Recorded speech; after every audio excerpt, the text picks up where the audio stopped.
சங்கர ஜெய ஜெயசங்கர. பெரியவா சரணம். பெரியவா திருவடிகளே சரணம். பெரியவா அவர்களும் யோகிராம் சரத்குமார் அவர்களும் என்ன பேசியிருப்பார்கள்? உதவியாளருக்கு சற்று குழப்பம். யோகியை கூப்பிட்டு கொண்டு வந்த உதவியாளருக்கு வியப்பு. ஏதோ ஒரு பெரிய விஷயம் பேசப் போகிறார்கள் என்று ஓரமாக நின்று வேடிக்கை பார்த்தவருக்கு ஒன்றுமே புரியவில்லை. சுவாமிகளும் பேச காணும், யோகியும் பேச காணும். ஆனால் இருவரும் ஒருவரை ஒருவர் ஊடுருவி பார்ப்பது மாதிரி பார்த்து கொண்டே இருக்கிறார்களே என்று குழம்பினர். சில நிமிடங்கள் கரைந்தவுடன் மெல்ல புன்னகைத்தார் பெரியவா. எப்பா, நீண்ட நேர அமைதி ஒரு முடிவுக்கு வந்துவிட்டது. இனிதான் இருவரும் மனம் விட்டு பேசப் போகிறார்கள் போலிருக்கிறது என்று தீர்மானித்தார் உதவியாளர். அப்போது உதவியாளரை அருகே வருமாறு அழைத்தார் பெரியவா.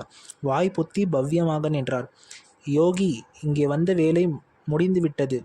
அவரை பத்திரமாக திருவண்ணாமலையில் விட்டுவிட்டு வா என்றார். உதவியாளருக்கு ஏகத்துக்கும் அதிர்ச்சி. பேசவே இல்லை, ஆனால் அதற்குள் வந்த வேலை முடிந்துவிட்டது என்கிறார்களே என்று குழம்பி நின்றார் உதவியாளர். அவர்கள் இருவரும் என்ன பேசியிருப்பார்கள் என்று பார்க்கணும்னா கீழே உள்ள ப்ளே பட்டனை அழுத்தி பாருங்கள். ஹரஹர சங்கர ஜெய ஜெயசங்கர. ராம் ராம் பெரிவாச்.